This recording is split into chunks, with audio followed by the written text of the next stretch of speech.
Hey, what's going on, you guys? Hey, welcome back to another episode of outr. A huge shout out to all the members. Big shout out to David from Thailand, man. I just caught you in the comments. Shout out to all the outr fam that's in Canada right now. I appreciate all the support, man. And if this is your first time here, what we like to do is take a look at the most interesting and creepy videos from all across the internet and kind of evaluate for ourselves whether these are fact or fake. If you haven't already, go ahead and smash that like button for me, smash that subscribe button, and join the outr fam, man. Keep up with all the latest discoveries, and let's not even waste any more time. Let's just jump straight into it. You think artificial intelligence is not a threat, but the creator of OpenAI, which is the most famous artificial intelligence company in the world, walks around with a backpack with a kill switch for the artificial intelligence in case it gains consciousness and takes over the world at any second. This is the person that created ChatGPT, by the way. He walks around with a backpack with a kill switch for the artificial intelligence because he's worried that it'll gain consciousness. Man, I really hope he's doing the same homework the AI is and taking in all the data the AI is. Because guess what? We know for a fact that they're playing chess, and I hope he is too. You're never going to guess what they find in this woman's esophagus on her endoscopy. Let's take a look. Prepare yourself.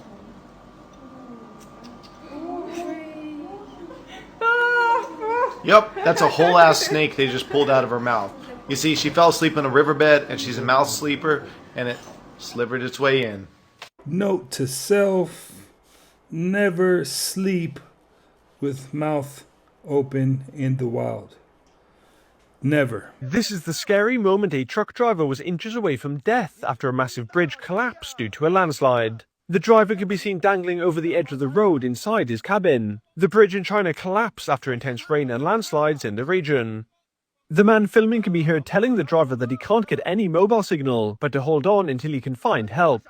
Some strange things happened during Beyoncé's last concert, but nobody noticed. You'll quickly see that her ritual-like concert was a success, and Beyoncé knows it. The show started right off with a very striking symbol. From the very beginning, there was this massive triangle in the middle of the stage. Triangles were placed everywhere, on every part of the stage, throughout the entire concert. And that triangle, it takes us straight to a night we all know. It refers to the horsemen of the apocalypse. So after seeing all these triangles, that's not all. No one caught the hand gesture she made. Beyoncé did it very subtly. Look, this sign looks a lot like that one. A very symbolic gesture. One that many artists have made in front of their audiences. Then Beyoncé clearly had fun making a reference to the golden calf, and we all know the golden calf carries a specific meaning. Toward the end, with a deep red light covering the entire stage, she flew over the crowd, like she was imitating an apocalyptic goddess. Beyoncé is the queen among all artists, and by showing all this, she proves her dominance once again. If you saw the concert live, tell me what you think. Now, was he reaching or was he doing his homework? Because this is nothing but a rerun. We've seen this all before. You know not to fuck with Jay. The brand of Rock Nation, probably the worst thing that's ever happened to hip-hop. They have the most likable or one of the lovable hip-hop aficionados and legends that we have, Jay-Z. That's the face of it. But they do nothing but fuck with other black artists. I've never heard them fucking with a white artist, ever. They're trying to create a monopoly. Like, they want to be, Rock Nation wants to be Live Nation. You know how Live Nation is with touring? You can't really tour without Live Nation. Like, trust me, they will fuck your whole shit up. Trust me, I told you they did this to Sexy Red, Moneybagg Yo, Lil Baby, and they were trying to strong arm Rod Wave. I know this personally. I'm talking to these people's teams. Rock Nation, which is a subsidiary of Live Nation, because they got a deal that's under Live Nation, they want to do the same thing to hip-hop, but they want to do it with all artists. So, like, it's funny because Jay-Z talks all this, like, he loves artist shit, but his label and conglomerate bully artists, they do the worst things to artists. Now, there were no lies detected there because we watched it all play out publicly and for many years at that. I got this little bird right here. It tells What is me that? It tells me all the secrets. What is that, bro? I didn't know what this was when I bought it, right? This is Horus. I didn't know anything about it at first. But the reason I never take it off anymore is like when I started reading about like what it meant to the Egyptians was that it meant like safe passage as you journey through this world and get ready to go on to the next one. You know what I mean? And protect you against evil. They called it initiation. So it makes a lot of people tie it to stupid shit like Illuminati and all that kind of stuff. But I mean, it's just a Thunderbird. Well, the Eye of Horus is essentially the pineal gland, where the seat of the soul, where the brain produces dimethyltryptamine. That's the Eye of Horus. Have you ever seen the image of the Eye of Horus next to the pineal gland? So someone asked me to spill the tea on why I'll never get in a community pool or spa. Do not watch this any further if you have a weak stomach. This is going to gross you out to the max. I take care of a lot of HOA, apartment pools, commercial pools, big swimming areas with a lot of people. And I'm telling you right now, if you knew what was in the water, you would never even dip your toe in it again. So let's start with this. Chlorine, it doesn't really just magically make the water clean. When you've got about 100 people a day in just one body of water, everything off of their body, it ends up in there too. Sunscreen, lotion, sweat, deodorant, makeup, hair products, grease, pee, you name it, it's in there. Now, when all of that builds up, that foam on top of the spa,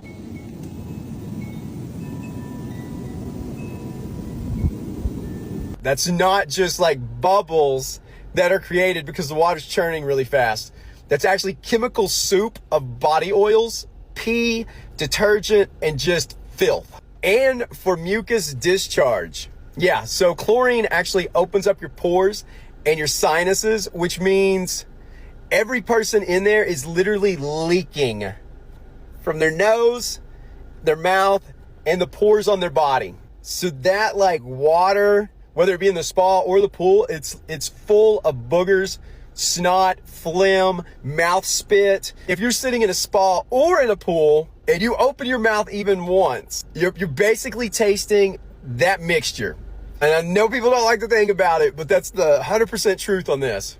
That's what you see. The stuff that is way worse is what you don't see. There's a parasite actually called Cryptosporidium, and it survives chlorine. Chlorine can't kill it. And if someone goes in that spa and someone else swallows even a tiny bit of water that has had Cryptosporidium in it, you're literally looking at days and weeks of violent diarrhea, vomiting, and dehydration. Like, it will hospitalize you for quite a while. So now, when it's your own family pool, a backyard pool, a handful of people, that's one thing. But when it's 50, 100, 200, 300 people a week on a daily basis, that water is a soup of everything that came off everyone's body.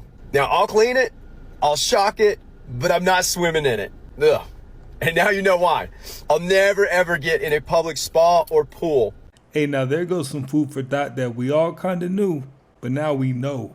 Okay, you guys, so I saw some people talking about how in Revelations, the terms have changed when it's talking about the mark of the beast. So I wanted to check out in my old 1857 Bible what it says. So if we go here to Revelations, it's 13:16. And he causeth all, both small and great, rich and poor, free and bond, to receive a mark in their right hand. This is the part. To receive a mark in their right hand or in their foreheads. And that no man might buy or sell save he, that he had the mark or the name of the beast or the number of his name. Okay, so it's changed. In our newer Bibles, it says mark on their right hand or on their foreheads. I wonder when this changed. If any of you know, let me know. And if you know any other changes like this, can you let me know in the comments so I can look them up in this Bible? I used to be a big space guy. I used to be really into it. And then I just realized that it was all ritual, basically. Ritual propaganda for the whole idea of everlasting technological progress, which we're now realizing is a myth. We're really coming up against the end of it. All these quote-unquote space programs, you make absolute almost trillionaires out of people like Elon Musk and Jeff Bezos, and what's the payback? Well, they've got to perform the rituals, I mean, NASA isn't very good at it anymore, so you need some young, technologically savvy upstarts to perform the obligations to the sky gods. And to most people, that sounds absolutely insane until you really start to break down the symbolism and the timing. You talked about the day after Palm Sunday. Musk has been doing stuff on the cross-quarter days. The whole thing, it's all a big show. The cutting boards are everywhere, so we're going to cut this onion and see how much microplastic comes off. After we sliced and rinsed a couple pieces of the onion, the filtered water revealed what Fulfer expected, tiny pieces of plastic from the cutting board. So what are we looking at right there? That looks like a piece of red plastic. Exactly, that is most likely a microplastic that came straight off that cutting board. And when she cut up an entire onion, we found many more. All of these red particles are from that cutting board. And that's ending up in what we eat, which ends up in our bodies. Exactly. I had a wooden cutting board that I threw away because I realized, okay, this isn't sustainable. Like over time, even a wooden cutting board, you're going to see chips of wood in your food. But now we all know for a fact that the plastic cutting boards are no better. So, hey, you know what to do.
Everybody, I just want to let y'all know there's some kind of underground water ship, whatever, right there, and there's 3 more right there. Coast Guard's all out there monitoring it. They're trying to get everybody off the ocean. Somebody else made a video about this yesterday. There's people in the ocean still. I don't know why they're still out there, but there's water ships out there, and there's underground stuff out there, and the Coast Guard's all out there. They're trying to get it under control. I just want to let y'all be aware, be safe.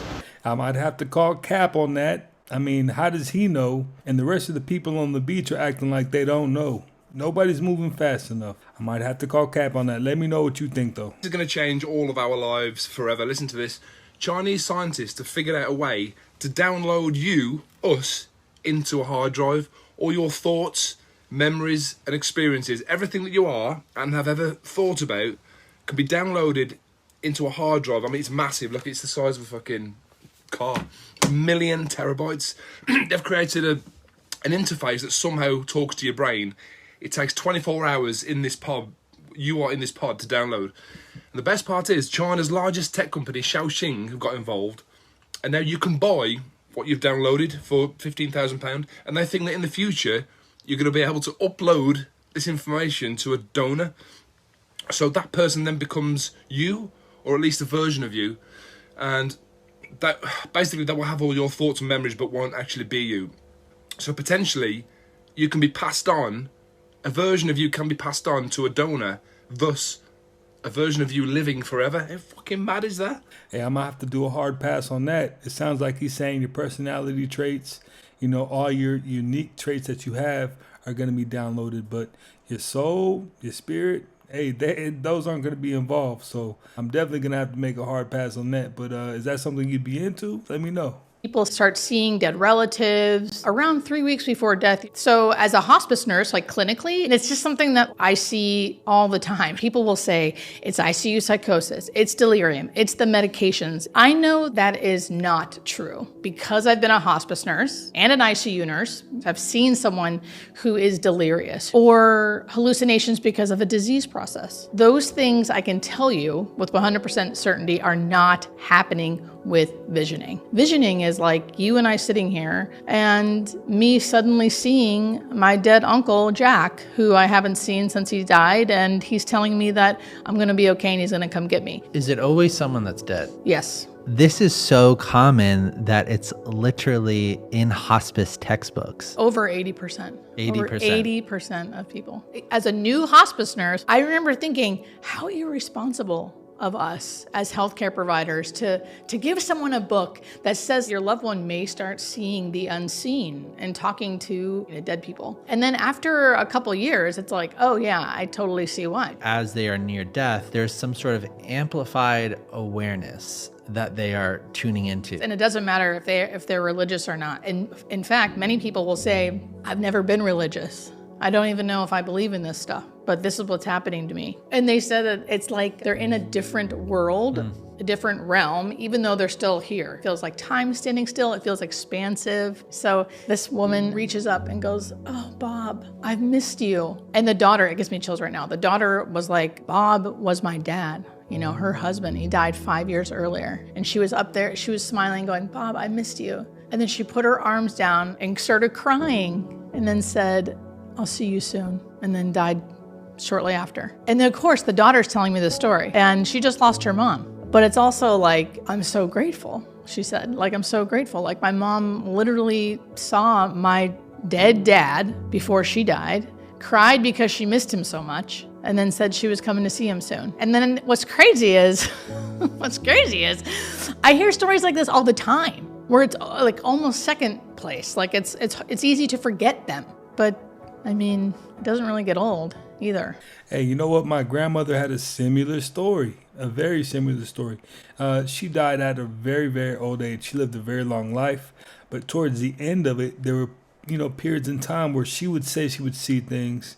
And, I think anybody who's close to a loved one that's, nearing their end, you kind of understand more or less, what's going on. You kind of have the understanding that there's something else going on beyond you. Let me know if you've ever experienced that. TR-3B is allegedly a nuclear-powered anti-gravity craft owned and operated by the U.S. government. Now, of course, the U.S. Air Force and DoD openly deny the accusation, but people have been seeing black triangular crafts all over the world for years. If true, this would actually violate international treaties. You're not allowed to have nuclear-powered aircraft due to the risk of accident. Are the Pacers using dark magic to win their games? This is a very suspicious video clip of them huddling up before the game begins. You can see here that the team is very suspicious. It's almost like they're onto something.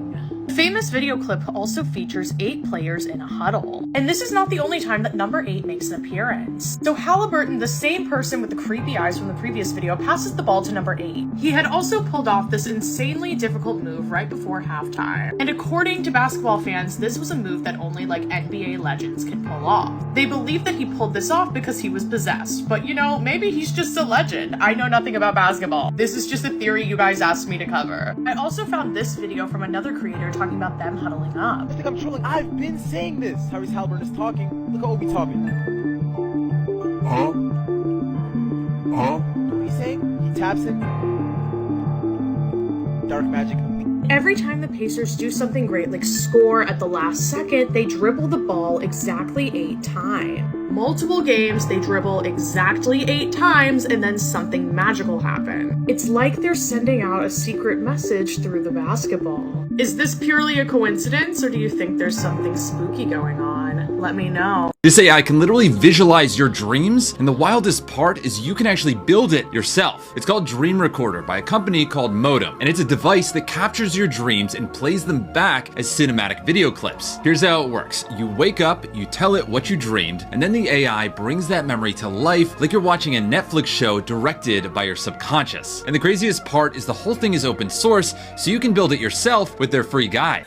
Everybody at one point or another wants to run that dream back. You might have had one of the best dreams in the world, and your nightmares, you'll leave that one untouched. But you know what? That might be cool. Let me know what you think. Then there's creating these 2 echo chambers by organizations like YouTube and Facebook, showing people things that will make them indignant. People love to be indignant.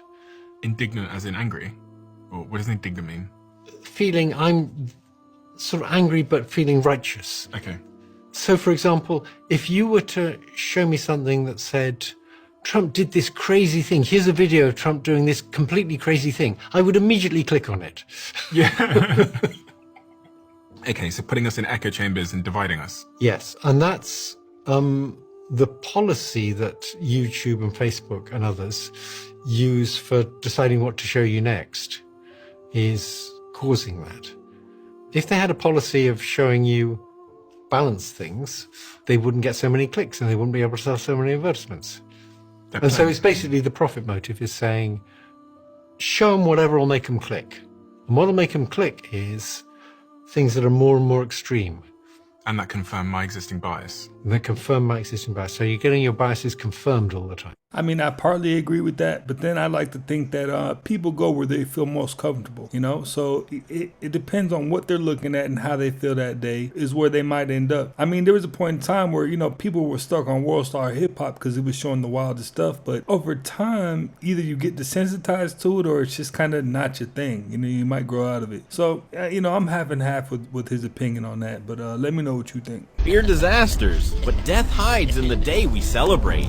Statistically, you are more likely to die on your birthday than on any other day. Well, the most common cause? Heart failure. On your birthday, stress hormones spike even if you feel calm. Heavy meals, alcohol, and reflection all push the body past its limit. The body remembers trauma even if the mind doesn't. And for some, the buildup is too much and the body shuts down. More profound was that CIA was interested in certain humans that may have had an enhancement of this alien DNA. That is to say that basically we're all aliens in some respect. But some of us, some humans, have an enhancement of that alien DNA. And that was the first time I ever heard that. To me, that was the most shocking thing I ever heard of. I didn't know that. Why were they so interested in the DNA of extraterrestrials and the DNA of humans that may contain extraterrestrials for maybe enhancements? I don't know. There's a cognizance, I believe, within the intelligence community, particularly CIA, that there are humans among us that might be more extraterrestrial than human. And how do you identify them? That could be a major factor in why they were interested in that. And there's also the, I guess you would call contact tracing of like who's who. Right. And so what they did reveal that there was an interest in certain families. How would you understand families? I understand families to mean bloodlines. Right. That they were interested in certain bloodlines going back to ancient times. Who knows, ancient times. Tesla's first robo-taxis are officially on the road. First Tesla robo-taxi ride. Elon Musk's company launching its long-awaited self-driving taxi service in Austin, Texas, offering rides to a select group. The cost, a flat rate of $4.20 per ride. There's no driver, there's no like ghost person up there. While they're technically driverless, each car still has a safety monitor, a Tesla employee riding in the passenger seat. For now, the service is limited to a handful of cars in a small area of the city, but Musk has big ambitions, not just for robo-taxis, but for every Tesla. By the end of next year, we'll have hundreds of thousands, if not over 1 million Teslas doing self-driving in the U.S. Tesla calling this a precursor to the Cybercab, which the company says will go into production next year. You'll be able to take a ride in the Cybercab. There's no steering wheel or pedals. Driving development of the self-driving software, artificial intelligence, trained by consuming data from millions of Teslas on the road. Just when you think Elon might be finished in some sort of way, no, he comes out with the taxi. And now I think this might change the game a little bit, considering the fact that he's letting everybody own their own taxi. So you can turn your car into a taxi, which is pretty cool because, you know, we all know somebody that's doing Uber day in and day out. Wouldn't you want to break and let your car do all the work? That sounds pretty dope to me. Rudolf Steiner wrote that in the future, we will eliminate the soul with medicine under the pretext of a healthy point of view. There will be a vaccine by which the human body will be treated so that the human being cannot develop the thought of the existence of soul and spirit. He would be extremely smart, but he would not develop a conscience. And that is the true goal of some materialistic circles. We have some crazy things happening in the world right now. Kim Jong-un watched as North Korea's newest warship literally fell off the dock. A man proposed to his girlfriend with a tornado swirling in the background. Nvidia is attempting to create an entire digital twin of the Earth. Rockstar changed the appearance of a character from the GTA 6 trailer after a Florida man claimed it was him and asked for money. AI can now guess passwords with 93% accuracy just by listening to the sounds of your keyboard keystrokes over Zoom. Can you guess that? Russian scientists thawed out 300 worms from Siberian permafrost, and 2 of them that are both over 30,000 years old came back to life. Don't think that's gonna end well for us. This is the world's last known white giraffe, and he is being tracked by a GPS after his female counterpart and calf were taken out by poachers. Elon's from a breakaway civilization. Mm-hmm. He's descendant of a ancient civilization that left Earth many, many years ago. Maybe that's why his grandfather was looking for the lost civilization of Kalahari. That's where they're from, you know, and they went to Mars. And that's where he was doing a lot of this stuff, or had information passed down to him from an ancient species. I mean, look, anything's possible now. And I only say that because, like, Elon's quote is so good. You know, what's the most likely outcome is the most entertaining. So for me, the most likely outcome is the most entertaining. Is that how it goes? Yeah. Yeah. Huh. So for me, the most entertaining outcome would be him being from a breakaway civilization. And that's why he has all these technologies. And I think everybody has that same idea in the back of their mind. Elon is on something else to continually reinvent and create things and have it come to fruition like that without not too much resistance either. It's crazy, man. Yeah, I believe that. Dude claimed to be the son of God. David? Yeah, let's get it right. We're all the children of God. We're all created by God. We're created by the thoughts of God. When we think, we create an energy field. When we think thoughts of love, forgiveness, and peace, and all the things we want to bring to the world, we create a certain kind of very positive energy. When we think thoughts of hate, of all these other emotions, of anger, of fear, we create another kind of energy.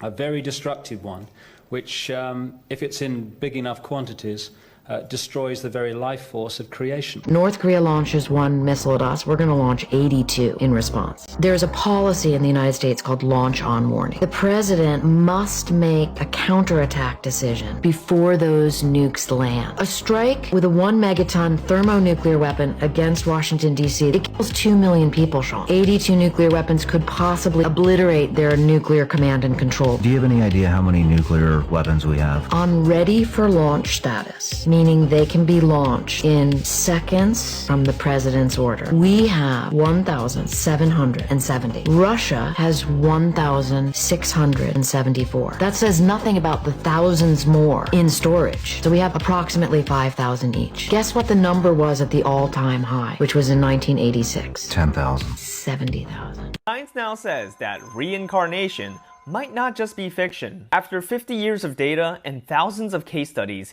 here's the evidence behind past lives and how that can change our understanding of reality forever. A recent study reviewed decades of data of children remembering their past lives. And this was the strongest case. A boy named Paulo was born in Brazil in 2013, and at the age of 6, he told something to his mom that no one told him before. He said, "I was at work, a thief shot me, the bullet hit my head, and then I died." And the most remarkable thing about this case wasn't the fact that Paulo described details about being his granduncle, who also happened to be murdered decades before Paulo's birth. Paulo was born with a rare birth defect where he had a cavity in his skull compatible to where the gunshot wound would have been. And Paulo's case matches 50 years of data of other children remembering their past lives, with over 60% of cases ending in violent deaths, with birthmarks that match the fatal wounds. Key takeaway here is that the evidence behind reincarnation goes against conventional materialistic science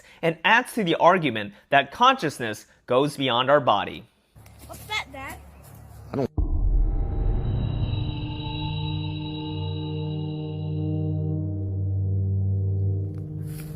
Let's go back inside. Come on, guys.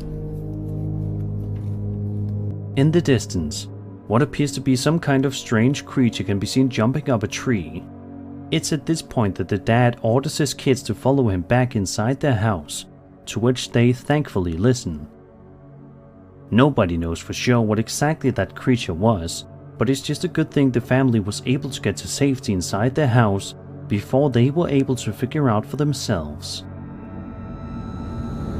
That was about to be their last trip to the woods. I don't know what that was, but it definitely didn't look friendly. The rich stay rich off of death. Let me tell you something. The Rockefellers, they invented the get rich scheme that nobody used.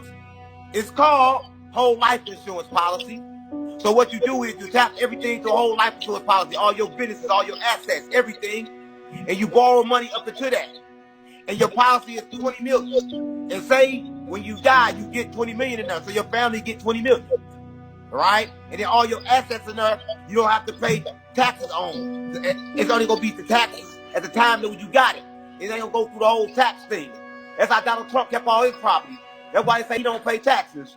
So y'all don't pay attention. So nobody know financial literacy. But then they're addicted to money, though. They don't know financial literacy, but they're addicted to trying to paper chase and make the money. But don't even know how to. Addicted. The females are addicted to love. So they're running around with people that make them feel good instead of being with the man that's right. The man that's doing the right thing, they're going to be with the man that make them feel good. See, everybody worried about feelings. But I'm going to tell you this. Your feelings going to drive you to a brick wall every time. Wake up. Is there any limit to your ambition? No. Or any limit to what you think you can achieve? No. Well, no. Because I think right now, if I was to quit rapping and I say I want to go to the NBA, I would be in the NBA. No, you wouldn't. Yes. No, you would. Yes, I would. No, you would. Yes, I would. Why would you think you could make it to the NBA? Because I think I could do anything. You know, anything in life that you put your mind to, you can do. The world is your oyster. That's all I tell people. And I really have a grasp of that being that I nearly died. It's this and it's heaven. While you're on earth, especially if you're not incarcerated, if you got to take advantage of this. And that doesn't mean for everybody to be a rapper, for everybody to be a producer. Do what you do to the fullest and live your life. Just be happy. Hey, now that's a life gym right there. That's one of those gyms that applies to every single person on this earth. Whatever you feel in your heart that you got to do, definitely do it and do it to the max. And people will understand later on. If nobody understands what you know you're supposed to be here to do, don't worry about it. Go hard and they'll figure it out later on. Hey, Kanye wasn't lying. I think the world ended in 1999. Now, what did Prince say? He had a song called what? Party Like It's 1999. Mm-hmm. Prince is a very smart guy. Now, what happened after that? Okay, they're saying Y2K, everything shut down. You know, they said it didn't happen, right? But here's the thing. They kept saying computers were going to reset and all that shit. Computers are going to reset, so on and so forth. But why 1999? So if you look at every decade before that, it had a very distinctive look, sound, feel, fashion, everything. Music, movies. You're like, oh, that's the 60s for sure. Right. The 60s was wildly different from the 70s, and the 70s from the 80s, and so on and so forth. Right. Mm-hmm. Can you pinpoint anything after that? After what? After 2000? After 99? Think about it. What's the fashion of 2010? Okay, so what you're saying is that we can't see the era change. There's no era change. Everything kind of blended after that, right? That's a fact. Definitely feels like it. Like, how do you pinpoint the 2010s from the 2020s, or we can't, right? There's no pinpoint till we're saying, oh, that's 2010. Someone just launched what might be the most controversial facial recognition website online. It lets people upload photos of LAPD officers and using public records returns their name, badge number, and salary. The site's gotten over 50,000 visitors in just a few days. Here's a basic idea. Facial recognition runs locally on your device. No images are saved. The tech matches faces to a dataset the city of LA had to release after a public records request. The creator says this is a response to officers covering their badges during protests. He also built a similar tool in 2018 for identifying ICE agents. The LAPD hasn't issued a public response, but tensions over facial recognition are already rising. The this raises a bigger question. When public officials use tech to surveil people, should that tech ever be turned back on them? I think whether you're a pedestrian or whether you're a cop, if you're doing the right thing, it doesn't really matter. Now, if you're doing shady things, real nefarious things, yeah, you might need to be worried about where you live or any of that kind of stuff. But, people can respect when you're doing the right thing, but they definitely can't respect when you're out here doing the wicked. About 2 billion lines of unique handwritten code by over 25,000 engineers in a vast empire of computers and data centers spread throughout the entire globe to run Google. It takes over 3 billion letters of unique genetic code arranged in a precise, specific manner, written inside a cell weighing less than a few thousand millionths of a gram to run you, a far more complex and superior system than all of Google. Now imagine looking at all that Google code, and then me telling you it all just kind of evolved together on its own somehow. The existence of our entire universe and everything in it comes down to about 30 numbers. Physicists call these the physical constants. Now these numbers, as I understand them, are fixed values of a fundamental physical condition we find in our universe. Now here's the amazing part. Each one of these numbers are so perfectly precise and so balanced with one another that if any one of them were off, plus or minus the slimmest fraction, in some cases literally this much, there would be no life and no universe as we know it. For example, if the gravitational constant were just a hair bigger or smaller, the stars of the early universe would be too hot or too cool to produce any life-essential elements. If the electromagnetic force were just a hair stronger or weaker, atoms can form into molecules and the entire universe would be a giant cloud of subatomic particles. If the mass of a tiny little proton was just a tiny bit bigger, there'd be no hydrogen, which means no hydrogen stars, which means no carbon and oxygen made in those stars, which basically means no water and no biology. So it appears, to most physicists, not to all, that since the very beginning, the entire universe has been perfectly tuned for one thing. Now physicists admit they have no idea how these numbers came to be so perfectly, and they all agree it would be unreasonable to think that it all just happened by chance. Either these numbers were set by a super intellect, or they occurred naturally in one universe amidst trillions upon trillions upon trillions upon trillions of other universes that we could never possibly know exist. But evolution has no answers when it comes to the origins of life, or why we, out of every species on Earth, at some point went from this to thinking, speaking, writing, art making, imagining, loving, reflecting, self-aware, reasonable creatures. Or in other words, so what makes more sense? That life and intelligence and the ability to think and love comes from something that already has life and intelligence and thinks and loves? Or that it comes from this? Most physicists agree that there had to be a beginning to the universe, even if you believe in the multiverse theory. So the million-dollar question is, how did we go from this to this?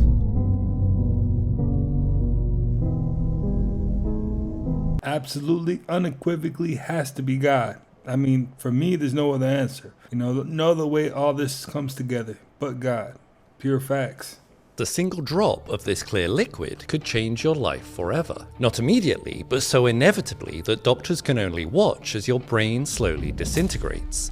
This is the horrifying reality of dimethylmercury. Welcome to a series that I'm calling Scientifically Interesting Ways to Die. In 1996, Karen Wetterhahn, a chemistry professor specializing in toxic metals, was working with dimethylmercury when a drop smaller than a raindrop landed on her latex gloved hand. She followed all the safety protocols of the time, cleaning up the spill carefully, removing her gloves and protective clothing before re-gloving and continuing work. But what no one knew at the time was that the usual safety afforded by latex gloves didn't apply to dimethylmercury. Within seconds of the drop landing, due to its small size and non-polar nature, the compound had already begun to pass through her glove like it wasn't even there, entering her blood supply and circulating to her brain. For months she showed no symptoms, but her fate was already sealed. Once inside the body, dimethylmercury decomposes, releasing mercury ions that bind aggressively to sulfur atoms, which are in particularly high abundance within the neurons of the brain and central nervous system. Robbed of the sulfur that they need, those neurons neurons begin to malfunction and die. It took 5 months after the incident for the first symptoms to slowly begin to arise.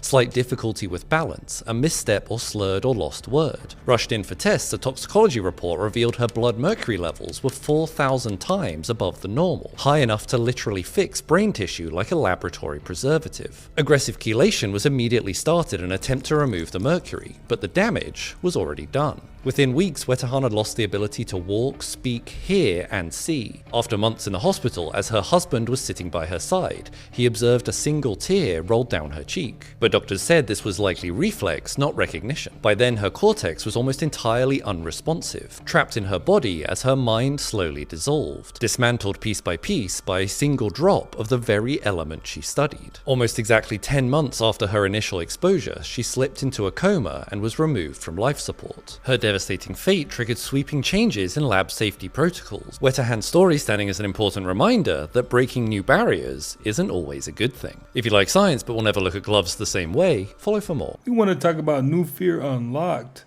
I mean, she was wearing gloves. What more did you want her to do? Something is quietly stealing your memory. And if you're not paying attention, it might take your identity with it.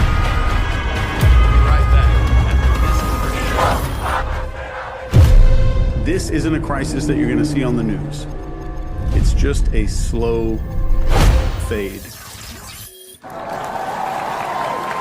It's a blur. It's literally mass amnesia. It's not a call to panic. This is an invitation, not to believe, to notice.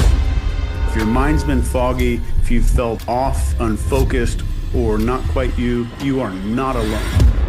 I'm going to show you what's happening, how to know if you're being affected by it, and how to find your way back.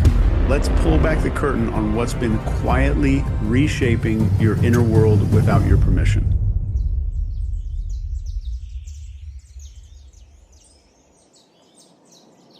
Most people think they're making choices, what to read, what to feel, what matters. What if it's been curated? These algorithms know exactly what sparks your anger, what's going to piss you off. They know when you're lonely. They predict the moment that you're going to crave attention. Once they know that, they don't just show you what you want. They build who you become. AI doesn't wait to see who you are. It decides which options that you will even see. The news, the trends, you are being led somewhere. A reality manufactured by code that you will never read and systems that you never really consented to. This isn't just manipulation. That is a structural erosion of self, of identity. Our instincts start to dull, our beliefs soften into a silence, and it's not done through force. First, you feel numb, constantly reactive. You might swing between apathy and agitation without a lot of clear causes for it. That is a nervous system that is overstimulated by artificial inputs. We are scrolling, swiping, clicking, and reacting. Our brains were never meant for this much input. Being alone with no music, no internet feels almost unbearable. And modern neuroscience shows us that without deep, undistracted focus, our brains can't transfer short-term experiences into long-term memory. It's like our lives are now being written in disappearing ink. You might not be able to recall conversations or moments or maybe a feeling from last year. That is not just stress. It is a breakdown in memory encoding. 1 degree here, another forgotten moment somewhere else. Your attention fragments. Psychologists call this cognitive drift, but in this era, it's something darker. You don't just forget moments. You forget identity. You forget yourself. How do you know if this is happening to you? Maybe you used to be curious or passionate or driven, and now those traits just feel like something distant that you can't grab anymore. you start to believe that none of it matters. Meaning starts fading and apathy starts spreading. What we're talking about here is not just burnout. This is the final symptoms. The self just gets really vulnerable. And at this moment, you are ready to be rewritten. I mean, I feel like there is some truth to that, because all the chat GPTs and all the new AI going on, the way TikTok works and a lot of these social medias, the way they work, we are definitely seeing an extension of ourselves, but not who we truly are. But let me know what you think. Is he somewhere in the ballpark of being right or all the way off in reaching? Let me know. Well, you guys, that's another one in the books, man. I appreciate each and every one of you for stopping by yet again and watching another one with me. If you haven't already, smash that like button for me, smash that subscribe button, and join the iTrack fam. Stay up to date with the latest videos. Keep up with the coolest community, and I will definitely catch you on the next one.